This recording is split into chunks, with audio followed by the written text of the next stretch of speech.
kutoa sadaka ya vyakula ndani ya mwezi mtukufu wa Ramadhani. Mwenyezi Mungu Subhanahu wa Ta'ala anasema wa yut'imuna at'ama ala hubbihi miskinan wa yatiman wa asira, na wanawalishiliza vyakula ala hubbihi, kwa kumpenda Allah Subhanahu wa Ta'ala, miskinan, mtu ambaye ni maskini, wa yatiman, na alikuwa yatima, wa asira, na mfungwa.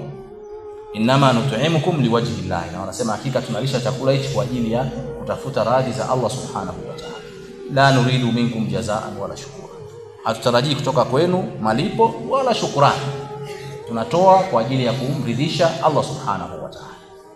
Ibada hii ina fadhila kubwa maradufu ndani ya mwezi mtukufu wa Ramadhani, na alhamdulillah kila mmoja miongoni mwetu anaweza, kila mmoja anaweza. Sio nzito, lakini nafsi inakwambia nzito.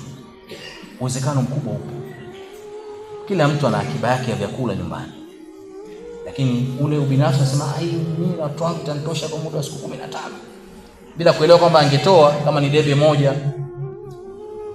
Allah angemzidishia madebe mengi zaidi katika ile akiba yake bora. Lakini anaona haya madebe nilionayo, gunia nilizonazo, gunia 3 hizi, mimi natakiwa nipewe mimi, bila kuelewa angetoa kilo 10, Allah angempa zaidi ya zile. Kila mmoja ana uwezo wa kutoa. Kutoa si watu fulani tu, bali nia yako na kutafuta kujikurubisha kwa Allah Subhanahu wa Ta'ala. Mtume sallallahu alaihi wasallam anasema man fattara sa'iman, yote yule atakayemfuturisha aliyofunga ndani ya mwezi wa Ramadhani, kana lahu mithlu ajrihi, atalipwa mfano wa ujira wa yule mtu aliyofunga, min ghairi annahu la yanqas min ajri sa'im shay'an, bila kumpunguzia ujira wa yule aliyofunga kitu chochote. Kumfuturisha maana sio lazima ashibe sana.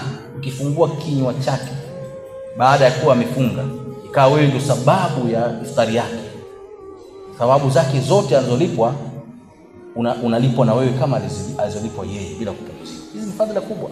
Chukulia umefuturisha watu wangapi, 50, 60, umefunga ngapi katika maisha yako? Tunazipoteza fursa hizi kwa sababu tu ya kurudi nyuma na kuona kwamba sisi labda sio tunaokusudiwa.